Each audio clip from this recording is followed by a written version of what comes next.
বিসমিল্লাহির রহমানির রহিম। আসসালামু আলাইকুম।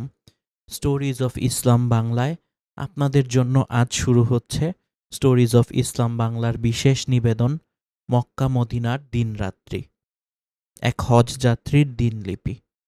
এক কিশোর হজযাত্রী কিভাবে মক্কা মদিনায় তার দিনগুলো কাটিয়েছিল এবং কেমন ছিল তার হজের দিনগুলো, সেটি নিয়েই এই কাহিনী।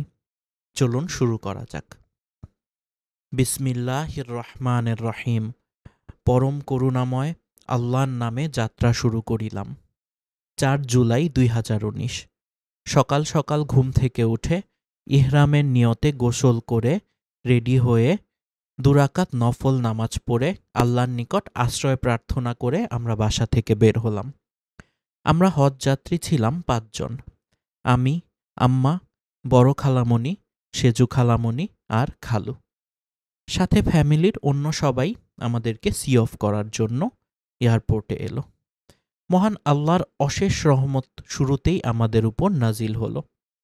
রাস্তায় কোনো জ্যাম ছিল না সেদিন। আমরা ধানমন্ডি থেকে প্রায় এক টানে আশকোনা হজ ক্যাম্পে চলে এলাম। ঘড়িতে তখন আনুমানিক দুপুর 11টা। আমাদের ফ্লাইট সন্ধ্যা 7:15। আরও বেশ অনেকটা সময় বাকি। সেদিন ছিল বাংলাদেশের হজযাত্রীদের প্রথম দিনের ফ্লাইট। সকাল 7:15 ফার্স্ট ফ্লাইট ততক্ষণে জেদ্দার উদ্দেশ্যে ছেড়ে গেছে। দুপুরে সম্ভবত সেকেন্ড ফ্লাইট, যেটাতে যাবেন সেনা কর্মকর্তারা, আর সন্ধ্যায় থার্ড ফ্লাইটে আমরা।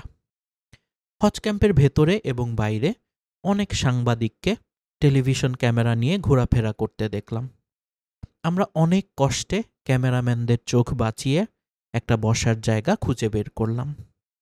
হজ ক্যাম্পের ভিতরেই একটা জায়গায় ফ্রিতে খবরের কাগজ দিচ্ছিল হাজি সাহেবদেরকে পড়বার জন্য। সেখান থেকে বেশ কয়েকটা খবরের কাগজ এনে আম্মা খালামণিদেরকে বিছিয়ে দিলাম বসার জন্য। আমরা এখন পিলগ্রিম, তীর্থযাত্রী। যেখানেই বসার জায়গা পাবো বসতে হবে, যেখানেই রাত হবে সেখানেই ঘুমাতে হবে। হজ ক্যাম্প তখন লোকে লোকারণ্য। আম্মাকে কোনো রকমে বসিয়ে দিয়ে আমি আর ছোট ভাই একটু হাঁটাহাঁটি করতে গেলাম ভেতরটাতে। হজযাত্রী, তাদের আত্মীয় স্বজন, নাতি নাতনি সকলের কথাবার্তায় হাঁটা চলায় বেশ একটা উৎসবমুখর পরিবেশ তৈরি হয়েছে। এর মধ্যেই আমি আর রোহান কিছুক্ষণ হেঁটে বেড়ালাম। নামাজের ওয়াক্ত তখন প্রায় হয়ে এসেছে। গেলাম অজুখানায়। সেখানে এক ভদ্রলোকের সাথে কথা হলো। উনি জিজ্ঞেস করলেন, আপনারা কি ফিঙ্গারপ্রিন্ট দিয়েছেন? আমি পাল্টা প্রশ্ন করলাম, কিসের ফিঙ্গারপ্রিন্ট? উনি বললেন, ওমা, আপনি জানেন না? সৌদি আরবের প্রি ইমিগ্রেশন এখানেই হবে, সেটার ফিঙ্গারপ্রিন্ট নেওয়া হচ্ছে, তাড়াতাড়ি যেয়ে দিয়ে আসুন। আমি বিস্মিত হয়ে বললাম, হ্যাঁ, কিন্তু আমি তো সকালের নিউজে দেখলাম সৌদিদের অনলাইন সার্ভারের প্রবলেমের কারণে প্রি ইমিগ্রেশন হচ্ছে না। সকালের ফ্লাইটের যাত্রীদেরও সৌদিতে নেমে ইমিগ্রেশন করার বদলে বাংলাদেশ থেকে ইমিগ্রেশন কমপ্লিট করে ফ্লাইটে ওঠার কথা ছিল, কিন্তু সেটা তো হয়নি।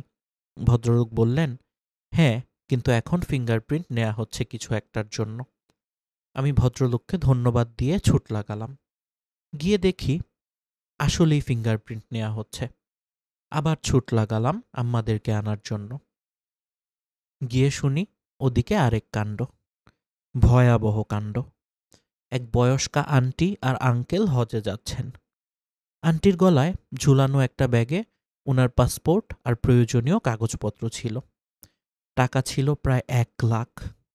আন্টি ব্যাগ হারিয়ে ফেলেছেন। চারদিকে খোঁজাখুঁজি চলছে। আন্টি কান্নাকাটি করছেন। উনি নাকি কাঁদতে কাঁদতে আমার আম্মাকে বলেছেন, আমার ছেলেটা চাকরির টাকা জমিয়ে অনেক কষ্টে আমাদেরকে হজে পাঠাচ্ছে। ছেলেটা এই টাকাটা আলাদা করে জমিয়ে আমার হাতে দিয়ে বলেছিল, আম্মা, এটা আপনার যেভাবে ইচ্ছা সেভাবে খরচ করবেন। এই টাকাটাও আমি হারিয়ে ফেললাম, সব হারিয়ে ফেললাম। সবাই মিলে খোঁজাখুঁজির পর পাশের বাগানের একটা গাছের নিচে ওনার ব্যাগটা পাওয়া গেল।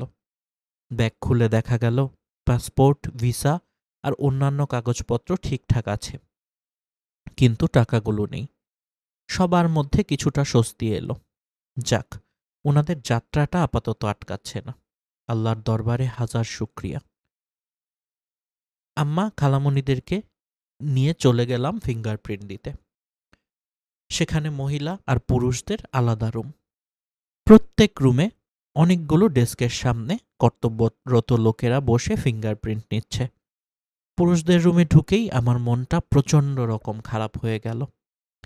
হাজি সাহেবরা কম্পিউটারের সামনে চেয়ারে বসে ফিঙ্গারপ্রিন্ট দিচ্ছেন, আর তার পাশের দেয়ালে মইয়ের উপর দাঁড়িয়ে এক লোক ড্রিল মেশিন দিয়ে ওয়ালে ড্রিল করছে। ড্রিল মেশিনের প্রচণ্ড শব্দে রুমে একটা যুদ্ধ পরিস্থিতি সৃষ্টি হয়েছে। রাগে দুঃখে আমার কান্না পেল। মনে হলো, আমাদের দেশটা এমন কেন? ফিঙ্গারপ্রিন্ট দেওয়ার জন্য যখন চেয়ারে বসলাম, তখন ডেস্কের অন্য পাশের ভদ্রলোক আমাকে কি জানি একটা বললেন। আমি তার কথা কিছু বুঝতে পারলাম না এবং কিচ্ছু শুনতে পেলাম না। কিন্তু আমি প্রতি উত্তরে ওনাকে বললাম, আজকে হজযাত্রার উদ্বোধনী, আজকে এই অবস্থা, পরে না জানি কি হয়। এটা কি বাংলাদেশ ছাড়া আর কোথাও সম্ভব? উনি আমার দিকে আকুল নয়নে চেয়ে রইলেন। বুঝলাম, ভদ্রলোক আমার কথা কিছুই শুনতে পাননি। BG3301, আ ফ্লাইট টু জেদ্দা। এত সংগ্রাম করে ফিঙ্গারপ্রিন্ট দিয়েও কোনো ফল হলো না। বাংলাদেশে বসে সৌদি আরবের ইমিগ্রেশন সম্পন্ন করার স্বপ্নই থেকে গেল। হজযাত্রী হওয়ায় আমরা এয়ারপোর্টের বদলে হজ ক্যাম্পেই চেক ইন, বাংলাদেশের ইমিগ্রেশন সব শেষ করে ফেললাম। তারপর সেখান থেকে বাসে করে আমাদের আনা হলো এয়ারপোর্টে। এর মধ্যে আম্মার কাছ থেকে একটা ভালো খবর পেলাম। যে আন্টির টাকা হারানো গিয়েছিল, ওই আন্টির 3 মেয়ের জামাই মিলে ঘণ্টাখানেকের ভেতরেই 1.5 লক্ষ টাকা জোগাড় করে ওনার হাতে এনে দিয়েছেন। আলহামদুলিল্লাহ। এয়ারপোর্টে এসে দেখি হজ ফ্লাইটের মোটামুটি সব প্যাসেঞ্জার ইহরাম পরে বসে আছেন। আমার তখনও ইহরাম পরা হয়নি। ইহরাম বাঁধার জন্য এয়ারপোর্টের মসজিদে গিয়ে আমার ইহরামের ব্যাগ খুলে দেখি ইহরামের সাথে বাঁধার জন্য আমার কোনো বেল্ট নেই। ইহরাম শক্ত করে বেঁধে রাখার জন্য কোমরে একটা বিশেষ ধরনের বেল্ট পরতে হয়। আমার তো বেল্ট নেই। আমার ইহরাম আম্মা আর আপু মিলে কিনেছে। তাহলে কি ওরা বেল্ট কিনতে ভুলে গেছে? সঙ্গে সঙ্গে আম্মাকে ফোন দিলাম। আম্মা বলল, বাবা, বেল্ট তো কিনিনি। আমার মাথায় আকাশ ভেঙে পড়ল। একবার ভাবলাম, ডিউটি ফ্রিতে অ্যাপেক্সের একটা দোকান দেখেছি, ওখান থেকে একটা নর্মাল চামড়ার বেল্ট কিনে ফেলবো কিনা। কিন্তু সেটাতে কি কাজ হবে? কোনো বিধিনিষেধ নেই তো। ইহরাম স্টেট বা ইহরাম অবস্থা হচ্ছে এমন একটা অবস্থা, যে অবস্থায় মানুষের জন্য অনেক হালাল কাজও হারাম হয়ে যায়। ইহরাম অবস্থায় চুল ছেঁড়া যায় না, নখ কাটা যায় না, কারো সাথে কটু কথা বলা যায় না, ঝগড়া বিবাদ করা যায় না, এমনকি গায়ের একটা লোমও ইচ্ছে করে ছেঁড়া যায় না। বেশ চিন্তায় পড়ে গেলাম কি করব ভেবে। ফ্লাইটের আর বেশি সময় বাকি নেই। এমন সময় স্বয়ং আল্লাহ তাআলা একজনকে সাহায্যকারী হিসেবে পাঠালেন। পাশ থেকে এক আঙ্কেল বললেন, আমার কাছে একটা এক্সট্রা বেল্ট আছে, তুমি এটা ইউজ করো। আমি ওনাকে ধন্যবাদ দেবার ভাষা খুঁজে পেলাম না। এমন সময় অন্য পাশ থেকে আরেক আঙ্কেল বললেন, বাবা আসেন, আপনার ইহরামটা পরিয়ে দিই। আমার মনটা সঙ্গে সঙ্গে নরম হয়ে গেল। মনে মনে ভাবলাম, this is Islam, the beauty of Islam. ইহরামের কাপড় পরে 2 রাকাত ইহরামের নামাজ পড়লাম। এখন আমাদের জন্য হালাল কাজও হারাম। যদিও আমি তখনও উমরার নিয়ত করিনি, পরে প্লেনে উঠে করেছিলাম। যাই হোক, সবাই মিলে বোর্ডিং লাউঞ্জে গিয়ে বসলাম। সেখানে তিল ধারণের ঠাঁই নেই। কেউ দাঁড়িয়ে, কেউ বা বসে আছেন, আর সবাই সমস্বরে তালবিয়া পড়ছেন।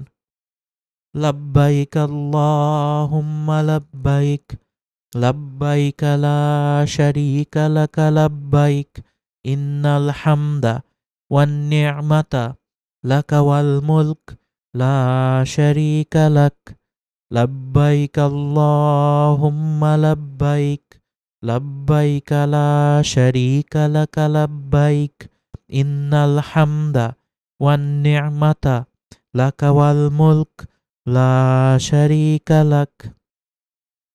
কাছের ওপাশে দেখলাম আমাদের জন্য অপেক্ষা করছে বিমান বাংলাদেশ এয়ারলাইন্সের বিশাল বোয়িং 777। বিমান বাংলাদেশ কর্তৃপক্ষ আবার আদর করে তাদের পাখির নাম রেখেছে আকাশ প্রদীপ। কিছুক্ষণ পর সবাই মিলে উঠে বসলাম আকাশ প্রদীপের পেটের ভিতর।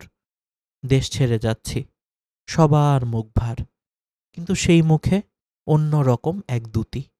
আমরা যাচ্ছি আল্লাহর দরবারে হাজিরা দিতে, প্রিয় নবীজিকে সালাম দিতে।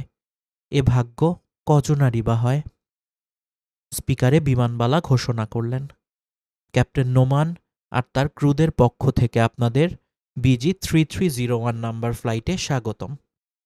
তারপর ভেসে এলো আকাশ ভ্রমণে প্রতিবার মন ভরিয়ে দেয়া আমার সবচেয়ে প্রিয় ঘোষণাটি, আল্লাহু আকবার, আল্লাহু আকবার, আল্লাহু আকবার। আল্লাহ মহান, আল্লাহ মহান, আল্লাহ মহান। তিনি আমাদেরকে এটি বশীভূত করবার ক্ষমতা দিয়েছেন এবং রহমত দিয়েছেন, না হলে আমরা একে বশীভূত করতে পারতাম না, একে বশে আনতে পারতাম না।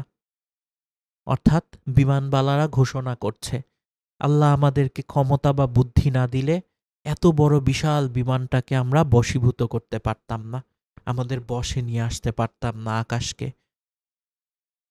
আমাদের টেক অফের কথা ছিল সন্ধ্যা 7:15। আমরা আকাশে উঠলাম 7:30। ঢাকার আকাশের বাতিগুলো মিলিয়ে যেতেই আমি আমার পাশের সিটের আঙ্কেলের সাথে হাই হ্যালো করলাম। জানালার পাশে আমি, আমার পাশে আঙ্কেল, আঙ্কেলের পাশে আন্টি। আম্মারা বসেছে পরের কেবিনে, আমাদের থেকে বেশ অনেকটা পেছনে। কথায় কথায় শুনলাম আঙ্কেলের ছেলে আমার ইউনিভার্সিটিরই ছাত্র।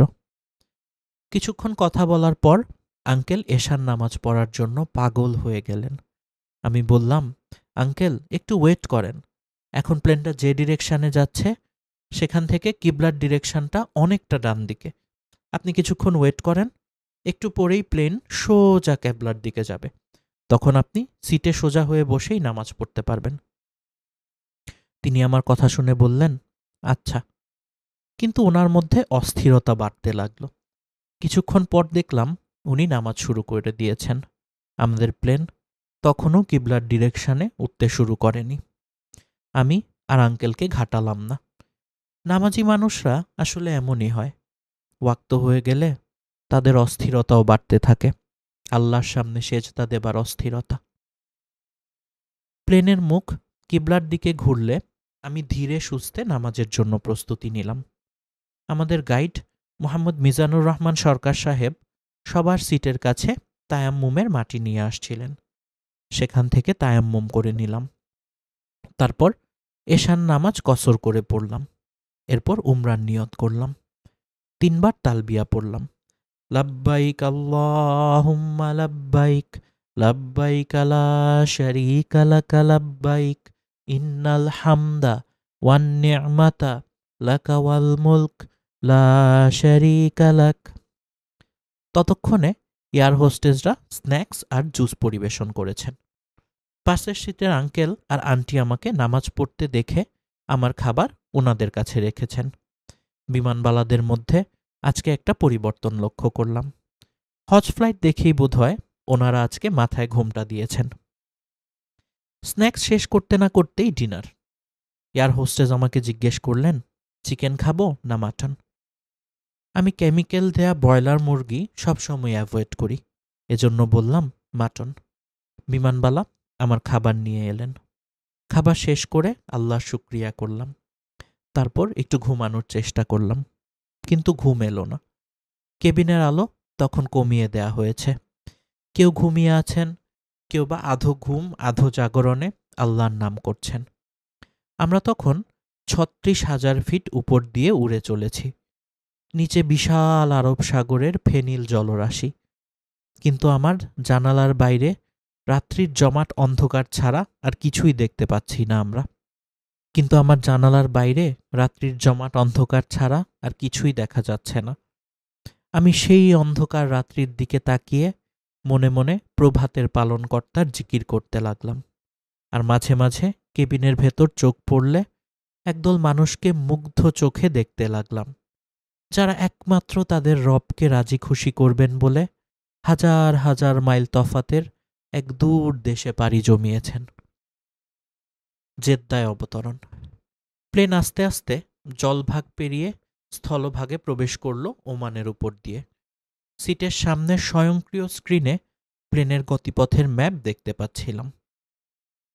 কিছুক্ষণ পর মরুভূমির উপর দিয়ে উঠতে উঠতে সৌদি আরবের আকাশসীমায় প্রবেশ করল আমাদের আকাশযান। বিশাল দেশ সৌদি আরব। জেদ্দা তখনও অনেক দূর। সেই জেদ্দা থেকে আরও বেশ কিছুটা দূরে মক্কা, একজন মুসলমানের আজন্ম লালিত স্বপ্নের নগরী। আমরা প্রতি মুহূর্তে আরও একটু করে এগিয়ে যাচ্ছিলাম সে স্বপ্নের কাছাকাছি। জেদ্দা থেকে আকাশপথে দূরত্ব যখন প্রায় আধ ঘন্টার মতো বাকি, তখন মাইকে ঘোষণা এলো, আমরা অল্প কিছু সময়ের মধ্যেই মিকাত অতিক্রম করব। আপনারা যারা এখনও উমরার নিয়ত করেননি, এখনই নিয়ত করে ফেলুন। ঢাকা এয়ারপোর্ট থেকেই অনেকে নিয়ত করে এসেছিলেন। আমার মতো অনেকে আবার প্লেনের ভিতর মাঝ আকাশে নিয়ত করেছেন। যারা এখনও করেননি তাদের অবশ্যই মিকাত পার হবার আগেই করতে হবে। আমাদের প্রিয় নবী সাল্লাল্লাহু আলাইহি ওয়াসাল্লাম মক্কাতে উমরা করতে আসার আগে মক্কার বাইরে বেশ কিছু জায়গা নির্দিষ্ট করে দিয়েছেন যেখানে নিয়ত করতে হয়। মিকাতের আগেও নিয়ত করা যায়, কিন্তু মিকাত পার হয়ে গেলে আর নিয়ত করা যায় না। কিছুক্ষণ পর ঘোষণা এলো আমরা মিকাত পার হচ্ছি। বাংলাদেশ থেকে আসার সময় আমরা যে মিকাত পার হই তার নাম ইয়া লামলাম। বিমান যখন ইয়া লামলাম পার হলো, ততক্ষণে আমরা সবাই নিয়ত করে ফেলেছি। প্লেনের ভেতর পুরুষরা তখন জোরে তালবিয়া পড়ছেন, আর মহিলারা নিম্ন স্বরে মনে মনে বলছেন, আল্লাহ, আমি হাজির, তোমার কাছে হাজির। একটু পর মাইকে ভেসে এলো পাইলটের ঘোষণা, আমি আপনাদের ক্যাপ্টেন বলছি, আমরা ইতিমধ্যে নিচের দিকে নামতে শুরু করেছি। কিছুক্ষণ সময়ের মধ্যেই ইনশাআল্লাহ জেদ্দা কিং আব্দুল আজিজ আন্তর্জাতিক বিমানবন্দরে অবতরণ করব। আমরা জেদ্দার আবহাওয়া হাতে পেয়েছি, আবহাওয়া ভালো, আমরা একটি সুন্দর অবতরণ আশা করছি। পথিমধ্যে বেশ কয়েক জায়গায় আকাশে আমরা প্রতিকূল আবহাওয়ার সম্মুখীন হয়েছিলাম। আমাদের এয়ারক্রাফটকে বেশ অনেকটা সময় বাম্পিংয়ের মধ্যে দিয়ে যেতে হয়েছে। এ কারণে ল্যান্ডিং নিয়ে কিছুটা সংশয় ছিল, কিন্তু আল্লাহর রহমতে সে শঙ্কা কেটে গেল। আমরা জানালার বাইরে নিচের দিকে তাকিয়ে আলোক ঝলমলে জেদ্দা নগরীকে দেখতে পেলাম। রাতের জেদ্দা সত্যিই নয়নাভিরাম। সাগরের পাড় ধরে অসংখ্য আলোর বিন্দু তারার মতো জ্বলজ্বল করছে। প্রতিটি বাড়ির ছাদে সারি সারি আলোর রেখা। রাতের নিকষ আধারের বুক চিরে আমাদের প্লেন যেন কোন দুর্নিবার আকর্ষণে অতি দ্রুত এক ঝলমলে আলোর সাগরে ঝাঁপ দিল। তারপর আ স্মুথ ল্যান্ডিং ইন জেদ্দা। মক্কার পথে প্লেন থেকে নামার সময় কিছুটা শিহরণ অনুভব করলাম। কোথায় নামতে যাচ্ছি? কোন দেশের মাটিতে পা ফেলতে যাচ্ছি? আল্লাহ সত্যিই আমাদের নিয়ে এসেছেন। প্লেন থেকে নেমে ওয়েটিং লাউঞ্জে গিয়ে বসলাম। আমার হাতের বাংলাদেশি ঘড়িতে তখন প্রায় 2টা, তার মানে সৌদি আরবে রাত 11টার কাছাকাছি। সবাইকে বলাবলি করতে শুনলাম, এখানে কতক্ষণ অপেক্ষা করতে হবে সেটা নাকি এক আল্লাহ ছাড়া কেউ জানে না। ব্যাপারটাতে অনেকেই ঘাবড়ে গেলেন। আমি পরিস্থিতিটা ততটা আমলে না নিয়ে ফোনে এয়ারপোর্টের ওয়াইফাই কানেক্ট করলাম। খুব দ্রুত দেশে ফোন করে আপু, দুলাভাই আর কাজিনদের জানিয়ে দিলাম আমরা ভালোভাবে পৌঁছেছি, আপাতত নিশ্চিন্ত থাকো, আবার কখন যোগাযোগ হবে জানি না। সবাই বাথরুম থেকে ফ্রেশ হয়ে এলো। আমাদের নিচে গিয়ে ইমিগ্রেশন লাইনে দাঁড়ানোর ডাকও বেশ তাড়াতাড়ি চলে এলো। তারপরই শুরু হলো পরীক্ষা। লাইনের দাঁড়ানোর পরীক্ষা সেটা ছিল মাত্র প্রথম দিন। সবাই তাড়াহুড়া করে বেশ কয়েকটা লাইনে দাঁড়িয়ে গেলাম। প্রতিটা লাইন দীর্ঘ।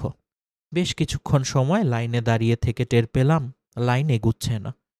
কারণ উদ্ঘাটন করার জন্য সামনে যেয়ে বুঝতে পারলাম অবস্থা সুবিধার না। দীর্ঘ ভ্রমণে ক্লান্ত রাত জাগা হজযাত্রীরা লাইনে দাঁড়িয়ে। সামনে বেশ কিছু ডেস্কে বসা ইউনিফর্ম পরা 17-18 বছর বয়সী কিছু আরব ছেলেপেলে, যারা নিজেদের মধ্যে হাসাহাসি করছে। তাদের সামনে সুদীর্ঘ লাইন যেন তাদের চোখেই পড়ছে না।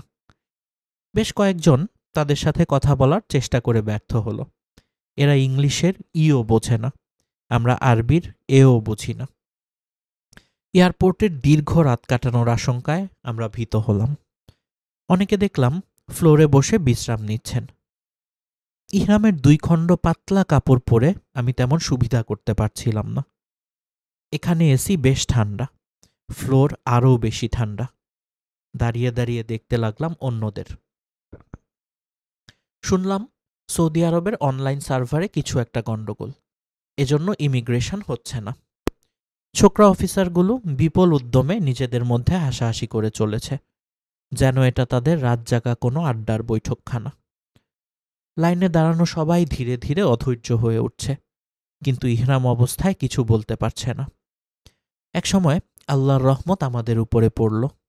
ইমিগ্রেশন শুরু হলো এবং বেশ দ্রুতই আমরা সব শেষ করে বের হয়ে এলাম বাইরের লাউঞ্জে। সেখানে আমাদের হালকা খাবারের ব্যবস্থা করা হলো। সেটা খেয়ে বেশ কিছুক্ষণ অপেক্ষার পর বাসে ওঠানো হলো। তার আগে মুয়াল্লেমের লোকজন আমাদের পাসপোর্টগুলো রেখে দিল। আমরা সম্পূর্ণ পরিচয়হীন অবস্থায় বাসে উঠলাম। একটা পরিচয় অবশ্য আমাদের আছে। সে পরিচয়টা অনেক সম্মানের, অনেক গর্বের। গেস্ট অফ আল রহমান, আল্লাহর মেহমান। বাস রওনা দিল মক্কার দিকে। ক্লান্ত সবাই ঘুমে তলিয়ে গেল। আমি আম্মার কাঁধে মাথা রাখলাম। বেশিক্ষণ ঘুমে হলো না। পর্দা সরিয়ে জানলার বাইরে চোখ রাখলাম। রাস্তার দুপাশে পাহাড়, অন্ধকারে ভালো দেখা যায় না। যদিও জেদ্দা থেকে মক্কা হাইওয়ের বেশিরভাগ অংশই স্ট্রিট লাইটের শক্তিশালী আলোয় আলোকিত। রাস্তার পাশে বেশ কিছু বিশাল আয়তনের বাস স্ট্যান্ড দেখলাম, যেগুলো হজের সময় ব্যবহার করা হয় না, ব্যবহার করা হয়। এগুলো এখন খালি, কিন্তু প্রচণ্ড শক্তির বৈদ্যুতিক আলোয় সবটাই ঝকঝক করছে। মাঝরাতে এই কৃত্রিম আলোয় কিছু লোক দেখলাম। ওরা ক্রিকেট খেলছে। সম্ভবত এরা বিভিন্ন দেশ থেকে আসা কর্মজীবী মানুষ। সারাদিনের কাজের পর মাঝরাতে এক টুকরো বিনোদন খুঁজে নিতে এখানে এসেছে। মক্কা শহরে ঢোকার আগে আগে চেকপোস্টের মতো একটা জায়গায় আমাদের বাস থামল। সেখানে আমাদের আবারও 1 বক্স খাবার আর জমজমের পানি দেয়া হলো। বাক্সের ভিতর কেক, জুস, খেজুর আর খেজুরের বিস্কিট খেতে খেতে বাস আবারও ছেড়ে দিল। এই বিশেষ বিস্কিটটি খেজুর দিয়ে তৈরি। বাহিরে বিস্কিট, ভিতরে খেজুরের পেস্ট। বেশ মজা ছিল। খাওয়া শেষ করতে করতেই বাস ছেড়ে দিল। বুঝলাম আমরা মক্কায় প্রবেশের অনুমতি পেয়েছি। মক্কা মদিনায় প্রবেশাধিকার কঠোরভাবে সংরক্ষিত। অন্য ধর্মের কাউকে এখানে প্রবেশ করতে দেয়া হয় না। মুসলমানদের সর্বোচ্চ পবিত্র এই স্থানে নাশকতা এড়ানোর জন্যই বোধহয় এমনটা করা হয়। প্রত্যেক মুসলমানকেও পাসপোর্ট চেক করে পরিচয় নিশ্চিত হয়ে তারপরে প্রবেশ করতে দেয়া হয়। আমরা প্রবেশ করলাম আমাদের স্বপ্নের মক্কায়। রাস্তার দুপাশে দোকানপাট, বাড়িঘর, বেশ পুরনো আর নতুনে মেশানো একটা শহরের চিত্র। জানালা দিয়ে দূরে দেখতে পেলাম মক্কার বিখ্যাত ক্লক টাওয়ার দেখা যাচ্ছে। দূর থেকে আল্লাহ লেখা এই সুউচ্চ ঘড়ি দেখে মনে হয় এই বুঝি চলে এলাম। কিন্তু তখনও আমরা বেশ দূরে। আকাশ ভেদিয়ে অট্টালিকা এতই উঁচু যে দূর থেকেও একে হাতের নাগালে মনে হচ্ছে। একসময় আমাদের বাস হোটেলের সামনে এসে থামল। আমাদের হোটেলের নাম ফাইনাল রিহাব হোটেল, আরবিতে রিহাব আল আখের। বাস থেকে নামার আগে আমাদের হোটেলের নাম লেখা পরিচয়পত্র, মুয়াল্লেমের নাম লেখা রিস্টব্যান্ড ইত্যাদি দেয়া হলো। আমাদের মুয়াল্লেমের নাম জাকারিয়া সুলাইমান আব্দুল ওয়াহাব কমরউদ্দিন। মক্তব বা মুয়াল্লেম নাম্বার 8 বা 8। 8 বললাম কারণ আমাদের গাইড মিজান হুজুর সবসময় বলতেন, আমাদের মুয়াল্লেম নাম্বার 8, আমাদের হইতে হবে ফার্স্ট। সবাই বাস থেকে নামলাম। দেখলাম আমাদের লাগেজ হোটেল লবিতে স্তূপ করে রাখা হয়েছে। সেগুলো নিয়ে মাথা ঘামালাম না। গাইড সাহেব বললেন 1 ঘন্টার মধ্যে ফ্রেশ হয়ে নিচে নামতে। সবাই একসাথে উমরা করতে যাব। শত শত মানুষের জন্য লিফট মাত্র 3টা। আমার রুম 17 তালায়, আসলে যেটা 20 তালা। কঠিন এক যুদ্ধের পর সবাইকে নিয়ে রুমের সামনে দাঁড়ালাম। আম্মা খালামণিরা 3 বোন 1 রুম, পাশের রুমে আমি, খালু আর আরেকজন। বেশ ভালো কথা। রুমের দরজা খুলতে গেলাম, মাথায় হাত পড়ল। তাড়াহুড়ায় চাবি আনতে ভুলে গেছি। আবার লিফট, আবার নিচে নামা, আবার 17 তলায় ওঠা লোকাল বাসের যুদ্ধ। সে বৃত্তান্ত বাদ দিলাম। একটা রুমের চাবি নিয়ে আবার রুমের সামনে এসে দাঁড়ালাম। আমার আর খালুর রুমমেট চাবি পকেটে নিয়ে বেরিয়ে গেছেন। তাড়াহুড়ায় বোধহয় চাবি কাউন্টারে রেখে যেতে ভুলে গেছেন। এজন্য সে চাবি আর পেলাম না। আমাদের রুম খুলে সবাই সেখানেই ঢুকলাম। এটাও আল্লাহর রহমত। আম্মা খালামুনিরা ছাড়া আর অন্য কোনো মহিলা এ রুমে থাকলে হয়তো আমরা এ রুমে ঢুকতে পারতাম না। ঢুকাটা উচিতও হতো না। তখন বেশ মুশকিলে পড়তে হতো। আল্লাহ কত সুন্দর ব্যবস্থাই না করে দিয়েছেন। তাড়াতাড়ি ফ্রেশ হয়ে আমরা সবাই আবার নিচে নেমে এলাম। নামার আগে রুমেই সবাই ফজরের নামাজ পড়ে নিয়েছিলাম। যেহেতু হারামে গিয়ে জামাত পাবো না, তাই নামাজটা শেষ করে নিয়েছিলাম।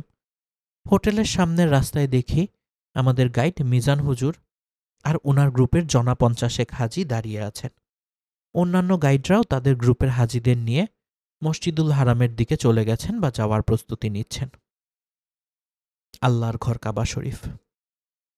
আমার বাবার চাচা আমাদের এক দাদা ছিলেন। ছোটবেলায় তিনি আমাদের একটা ছড়া শোনাতেন। আল্লাহর বই কোরআন শরীফ, আল্লাহর ঘর কাবা শরীফ, আল্লাহ কিন্তু একজন। আল্লাহর বই কোরআন শরীফ, আল্লাহর ঘর কাবা শরীফ, আল্লাহ কিন্তু একজন। সেই ছেলেবেলায় শোনা আল্লাহর ঘর কাবা শরীফ আমার থেকে আর অল্প একটু হাঁটা দূরত্বে। মনে মনে রোমাঞ্চ বোধ করলাম। সবাই নিচে নেমে এলে মিজান হুজুর সংক্ষেপে আমাদের ব্রিফ করলেন। আমাদের হোটেলটা যেই রোডে, সেই রোডের নাম হিজরা রোড।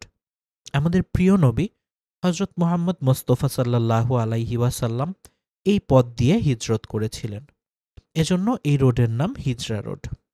আমাদের হোটেলের ঠিক সামনেই রাস্তার উল্টো পাশে ছোট একটা মসজিদ, নাম হিজরা মসজিদ।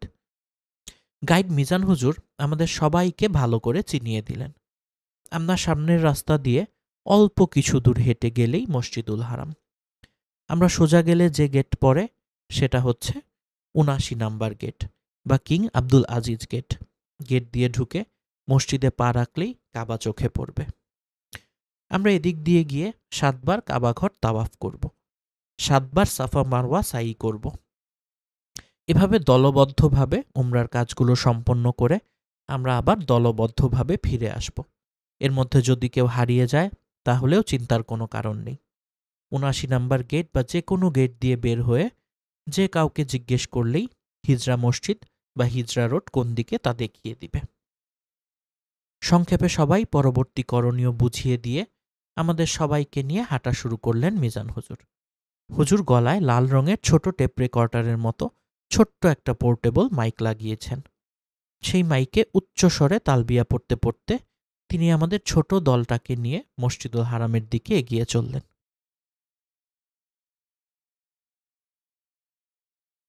এর মধ্যে যদি কেউ হারিয়ে যায় তাহলেও চিন্তার কোনো কারণ নেই।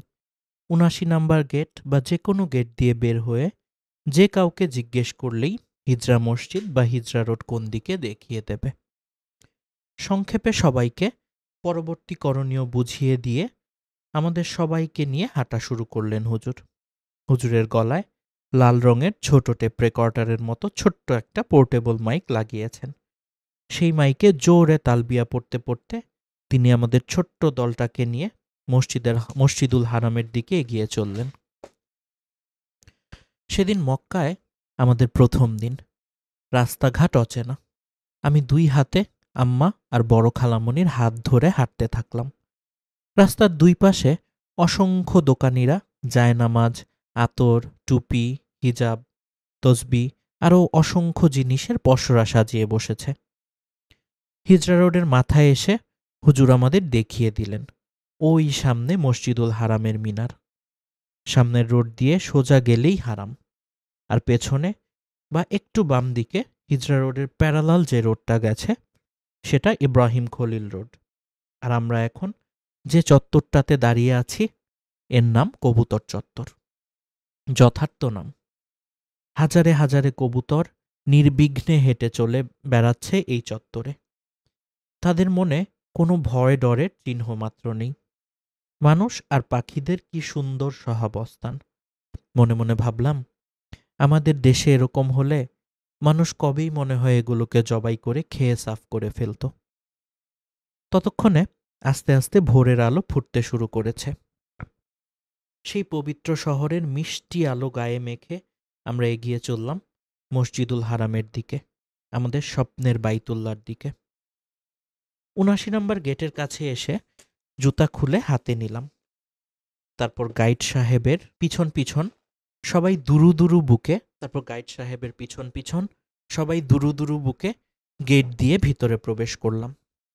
সবার দৃষ্টি তখন নত। পায়ে পায়ে আরও কিছুটা সামনে এগিয়ে গেলাম আমরা। বুকে তখন প্রচণ্ড আবেগের জোয়ার। মাথা তুললাম উপরের দিকে। নিজের চোখে বিশ্বাস করতে পারলাম না। নিজের ভাগ্যকে অবিশ্বাস্য মনে হলো। আমার ভাগ্যবান দু চোখ প্রাণ ভরে দেখল দূরে বাইতুল্লার কালো গিলাফ, আর তার মাঝে স্বর্ণ দিয়ে লেখা কোরআনের আয়াতগুলো রৌদ্রের আলোতে ঝলমল করছে। আমরা সবাই দুহাত উপরের দিকে তুলে পাগলের মতো কাবার দিকে এগিয়ে চললাম। আমরা কেউ তখন নিজের মাঝে নেই। কোথায় দেশ, কোথায় পরিবার, কে আমি, কোত্থেকে এসেছি কিছুই হুঁশ নেই তখন। এখন শুধু আমি, আমার কাবা আর আমার আল্লাহ। আস্তে আস্তে সিঁড়ি দিয়ে নেমে কাবার চত্বরে এসে দাঁড়ালাম। চোখের সামনে কাবা, কিন্তু সবার চোখে কাবা তখন ঝাপসা। হবে নাই বা কেন? সবার চোখে যে তখন পানি, হৃদয়ে তোলপাড়। কারো গাল বেয়ে গড়িয়ে পড়ছে পানি, কেউ বা কাঁদছেন চিৎকার করে, কারো বা হৃদয়ে আল্লাহর দরবারে ঢুকরে কেঁদে মরছে। আল্লাহ, আমি হাজির, তোমার সামনে হাজির। কাবা নজরে এলে প্রথমেই দোয়া পড়তে হয়। সে দোয়া আল্লাহর দরবারে কবুল হয়। সবাই আল্লাহর কাছে দোয়া করলাম, আমাদেরকে তোমার বান্দা হিসেবে কবুল করে নিও। আমাদেরকে জাহান্নামের আগুনে দিও না গো মাবুদ, জাহান্নামের আগুনে দিও না। প্রথম তাওয়াফ। তাওয়াফ শুরু করার জন্য আমরা সবুজ লাইট বরাবর এসে দাঁড়ালাম। সবুজ লাইটগুলো নির্দেশনা দেয় কোথা থেকে তাওয়াফ শুরু করতে হবে। হাতের বাম পাশে তখন কাবা শরীফের হাজরে আসওয়াদ কর্নার। হজের মরশুমে তখনও ঠিক করে শুরু না হওয়ায় ভিড় তখনও অনেকটাই কম। মিজান হুজুর আমাদেরকে সতর্ক করে দিলেন। বললেন, আপনাদের হয়তো মনে হতে পারে ভিড় তো কমই আছে, যাই হাজরে আসওয়াদে বা বেহেশতি কালো পাথরে একটু চুম্বন করে আসি। কিন্তু এ কাজ করতে যাবেন না এখন, কারণ ভিড়ের মধ্যে হয়তো ঢুকতে পারবেন সহজে, কিন্তু বের হতে পারবেন না। চিন্তা করবেন না, আমি আপনাদেরকে সময় সুযোগ বুঝে পরে আবার নিয়ে আসব। আমরা হুজুরের কথা মেনে নিলাম। হুজুরের সাথে সাথে সবাই ইশারায় হাজরে আসওয়াদ চুম্বন করলাম। বললাম, বিসমিল্লাহি আল্লাহু আকবার বলে তাওয়াফ শুরু করলাম। হুজুর প্রত্যেক তাওয়াফে একটা একটা করে দোয়া পড়তে লাগলেন। আমরাও ওনার সাথে পড়লাম। রুকনে ইয়ামেনি বা ইয়েমেনি কর্নারের কাছ থেকে হাজরে আসওয়াদ পর্যন্ত জায়গায় পড়লাম, রব্বানা আতিনা ফিদ দুনিয়া হাসানা ওয়াফিল আখিরাতি হাসানা ওয়াকিনা আযাবান নার ওয়াদখিলনাল জান্নাতা মা আল আবরার ইয়া আজিজু ইয়া গাফফার ইয়া রব্বুল আলামিন। আবার ইশারায় হাত তুলে হাজরে আসওয়াদে চুম্বন করে বললাম, বিসমিল্লাহি আল্লাহু আকবার। তারপর আবার চক্কর শুরু করে হুজুরের সাথে সাথে দোয়া পড়তে শুরু করলাম। পুরুষরা অল্প শব্দ করে, মেয়েরা মনে মনে। যদিও তাওয়াফের সময় নির্দিষ্ট কোনো দোয়া নেই, আপনি আল্লাহর কাছে যে কোনো কিছু চাইতে পারেন, যে কোনো দোয়া করতে পারেন, যা খুশি চাইতে পারেন। পবিত্র কোরআন থেকে তেলাওয়াত করতে পারেন, পবিত্র হাদিস শরীফ থেকে যে কোনো দোয়া পড়তে পারেন, কালিমা পড়তে পারেন, আল্লাহর জিকির করতে পারেন, নবীজির শানে দুরূদ পড়তে পারেন। তবে একটি দোয়া হাদিসে খুব গুরুত্বের সাথে এসেছে, লা ইলাহা ইল্লাল্লাহু ওয়াহদাহু লা শারীকা লাহু লাহুল মুলকু ওয়া লাহুল হামদু ওয়া হুয়া আলা কুল্লি শাইইন কাদির। অর্থাৎ এভাবে আমরা কাবা শরীফকে কাবা শরীফকে ৭ বার প্রদক্ষিণ করে আমাদের তাওয়াফের কাজ শেষ করলাম। তাওয়াফ শেষ করে মাকামে ইব্রাহিম বরাবর মাতাফের একটু বাইরের দিকে এসে ২ রাকাত তাওয়াফের নামাজ পড়লাম। কাবা শরীফ বা বাইতুল্লাহর চারদিকে গোল চত্বরকে মাতাফ বলে। ২ রাকাত তাওয়াফের নামাজ যেহেতু মাতাফে পড়তে হয় এবং মাতাফে ২৪ ঘন্টা তাওয়াফ চলে, সেজন্য নামাজের জায়গা পেতে একটু সমস্যা হলো।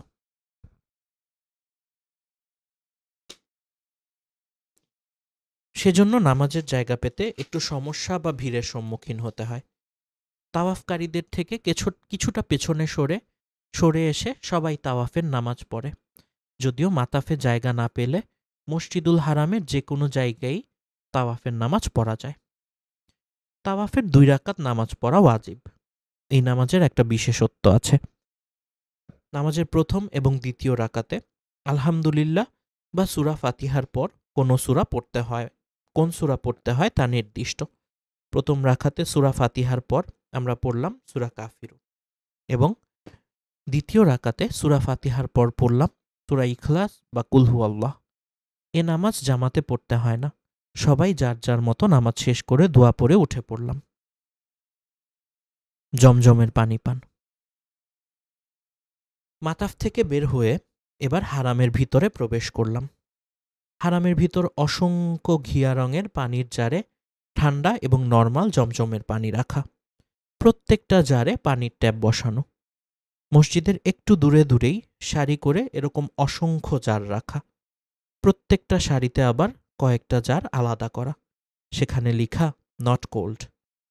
আমাদের গাইড আগে থেকেই নিষেধ করে দিয়েছিলেন ঠান্ডা পানি না খেতে, কারণ গরমের দেশে হঠাৎ করে এত ঠান্ডা পানি খেলে গলায় ঠান্ডা লেগে যাবে। পানির জারগুলোর ওখানে বেশ কিছুটা ভিড় ছিল। আমরা সবাই পানি খেলাম, আম্মা খালামণিদেরকেও খাওয়ালাম। মিজান হুজুরের পরামর্শে সবাই কিছুটা জমজমের পানি নিয়ে মাথায় দিলাম। মুহূর্তেই শরীরটা জুড়িয়ে গেল। শরীর থেকে সমস্ত ক্লান্তি নিমিষেই উধাও হয়ে গেল। অনেক বিদেশি দেখলাম জমজমের পবিত্র পানি নিজেদের পায়ে ঢালছে। ব্যাপারটা আমার ভালো লাগলো না। সাফা মারওয়া। শিশু ইসমাইল আর মা হাজেরার ঘটনা। পানি খাওয়া শেষ করে শিশু ইসমাইল আর মা হাজেরার ঘটনার সাথে এই সাফা মারওয়ার ঘটনাটা ওতপ্রোতভাবে জড়িত। যাই হোক, পানি খাওয়া শেষ করে এবার আমাদের ছোট্ট দলটাকে নিয়ে মিজান হুজুর চললেন সাফা মারওয়ার দিকে। পরবর্তী কাজ সাফা মারওয়া সাই করা, অর্থাৎ সাফা ও মারওয়া এই ২ পাহাড়ের মাঝখানে দৌড়াদৌড়ি করা। এটি উমরার একটি ওয়াজিব কাজ। এই সাফা মারওয়া সাইর পিছনে একটি তাৎপর্যপূর্ণ ঘটনা রয়েছে। আমাদের প্রিয় নবী ইব্রাহিম আলাইহিসসালাম আল্লাহর আদেশে তার সদ্যজাত সন্তান ইসমাইল ও তার মা হাজেরাকে এই সাফা ও মারওয়া ২ পাহাড়ের মাঝখানে উপত্যকায় রেখে চলে গিয়েছিলেন।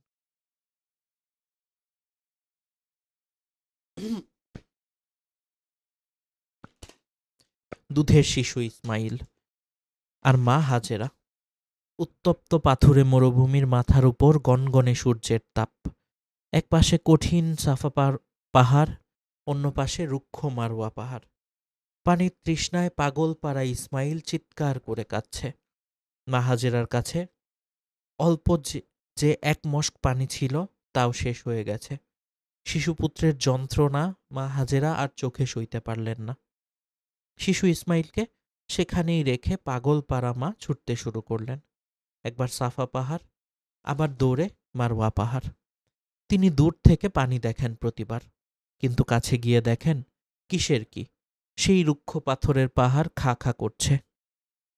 মরুভূমির মরীচিকা মা হাজেরাকে বারবার ধোঁকা দেয়। তিনি আবার ছুটেন, একবার সাফা মারওয়া, আবার মারওয়া থেকে সাফা। দূর থেকে দৃষ্টি রাখেন শিশু সন্তানের দিকে। দুই পাহাড়ের মধ্যবর্তী জায়গায় অবস্থান, অনেক সময় এমন যে সেখান থেকে নিচের উপত্যকায় শিশু ইসমাইলকে দেখা যায় না। এ জায়গাটুকু অতিক্রম করার সময় মা আরও জোরে দৌড়ান, যেন তাড়াতাড়ি আবার প্রাণাধিক প্রিয় পুত্রকে দৃষ্টিসীমায় নিয়ে আসতে পারেন। দৌড়াতে দৌড়াতে এক পর্যায়ে মা হাজেরা শুনলেন ইসমাইলের কান্না থেমে গেছে।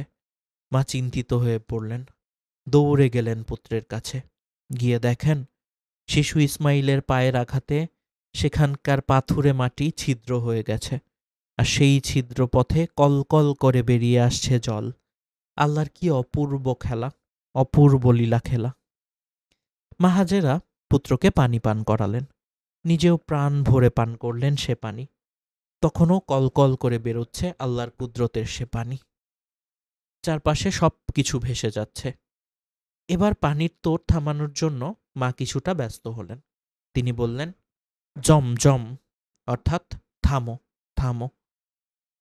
তারপর তিনি আশপাশ থেকে পাথর আর মাটি এনে জায়গাটা গোলাকার একটা বেষ্টনী দিয়ে ঘিরে ফেললেন। তৈরি হলো জমজম কূপ। এই ঘটনাকে শ্রদ্ধার সাথে স্মরণ করার জন্য আমরা উমরার সময় সাফা ও মারওয়া পাহাড়ের মাঝখানে 7 বার সাই করি। সাফা পাহাড়ের উপরে উঠে কাবার দিকে চেয়ে দোয়া করলাম। সাফা থেকে প্রথম সাই শুরু করলাম আমরা। সেখান থেকে হেঁটে গেলাম মারওয়া পাহাড়ের দিকে। মাঝখানে সবুজ লাইট দেয়া একটা এরিয়া। এ জায়গাটা ছেলেদের দৌড়িয়ে আর মেয়েদের দ্রুত হেঁটে পার হতে হয়। এই সেই জায়গা যেখানে আসার পর মা হাজেরা প্রাণের শিশুপুত্র ইসমাইলকে দেখতে পাচ্ছিলেন না, এজন্য রুদ্ধশ্বাসে দৌড়াচ্ছিলেন আরও দ্রুত। আমরাও এখানে এসে হুজুরের সাথে সাথে দৌড়িয়ে পার হলাম আর পড়লাম, রাব্বিক ফির ওয়ারহাম আন্তা খাইরুল আকরাম, রাব্বিক ফির ওয়ারহাম আন্তাল খাইরুল আকরাম। সাফা থেকে মারওয়াতে পৌঁছে আবার নেমে সাফা পাহাড়ের দিকে যাত্রা শুরু করলাম। এভাবে 7 বার সাই শেষ করে মারওয়া পাহাড়ে দাঁড়িয়ে দোয়া করলাম। সাফা মারওয়া কোনোটাই আর আগের মতো নেই। দুপাশে কিছুটা অংশ শুধু চিহ্ন হিসেবে রেখে দেয়া হয়েছে। মাঝখানে সেই খাড়াই ঢালও নেই, উপত্যকাও নেই। সম্পূর্ণটা এখন মসজিদুল হারামের ভেতরে নিয়ে আসা হয়েছে। সুসজ্জিত সফেদ মার্বেলের টাইলসে সবটা মোড়া, পুরোটা শীতাতপ নিয়ন্ত্রিত। সাইড জায়গাটা উমরা পালনকারীদের সুবিধার জন্য এতটাই ঠান্ডা রাখা হয়েছে এসির সাহায্যে যে এক পর্যায়ে আমি ঠান্ডায় কাঁপতে লাগলাম, দুটুকরো ইহরাম জড়ানো অবস্থায়। কিন্তু এ ঠান্ডা নিশ্চয়ই কবরের ঠান্ডার তুলনায় কিছুই না। সেখানেও তো যেতে হবে এই দুটুকরো সাদা কাপড় পরে। সাই শেষ করে 2 রাকাত নামাজ পড়লাম। তারপর সবাইকে নিয়ে মসজিদুল হারাম থেকে বেরিয়ে আসলাম। মাথা মুন্ডন, তারপর ঘুম। বাইরে এসে কিছুটা হেঁটে হোটেলের কাছাকাছি চলে এলাম। তারপর অসংখ্য পাকিস্তানি সেলুনের হাতছানি উপেক্ষা করে একটা বাংলাদেশি সেলুনে ঢুকলাম। মাথা কামিয়ে হালাল হয়ে গেলাম। উমরার কাজ শেষ, আলহামদুলিল্লাহ। আল্লাহর দরবারে হাজার শুকরিয়া। বাঙালি ভাইয়ের হাতে চুল কাটার চার্জ 5 রিয়াল দিয়ে বেরিয়ে আসলাম। গন্তব্য হোটেল। তারপর সেই বহুল প্রতীক্ষার ঘুম। শরীর আর চলছে না, এখন চাওয়া শুধু একটাই, হোটেলে ফিরে বিছানায় আশ্রয় নেয়া। জুমা মোবারক। বেশিক্ষণ অবশ্য ঘুমাতে পারলাম না। সেদিন ছিল জুম্মাবার। রেডি হয়ে রওনা দিলাম হারামের দিকে। রাস্তায় দেখলাম দলে দলে লোক হারামের দিকে যাচ্ছে। তাদের গায়ে নানান রঙের পোশাক, বাতাসে আতর গোলাপের সুবাস। মসজিদুল হারামে ঢুকে জায়গা পেতে একেবারেই সমস্যা হলো না। তখনও হাজিদের ভিড় মক্কায় আসা শুরু হয়নি। হজের তখনও 1 মাস বাকি। যদিও ওই দিনই ছিল হারামের ভেতর আমার শেষ জুম্মা পড়া। এরপর যতবার পড়েছি হয় রাস্তায়, না হয় হারামের বাইরের চত্বরে পড়েছি। হজের মৌসুমে মসজিদের ভিতর জুম্মা পড়তে হলে সকাল 9টায় চলে যেতে হয়। নামাজ পড়ে হোটেলে চলে এলাম। এদিন মক্কায় আমাদের প্রথম দিন। এই উপলক্ষে ল্যাম্ব বিরিয়ানি দেয়া হলো লাঞ্চে, অর্থাৎ দুম্বার বিরিয়ানি। তৃপ্তি করে খেলাম সবাই। খাবার পরিমাণ এত ছিল যে আম্মা খালামুনিরা অর্ধেক খাবারই শেষ করতে পারল না। খাওয়া শেষ করে একটু বিশ্রাম নিয়ে আম্মাদেরকে নিয়ে আবার চললাম হারামের দিকে।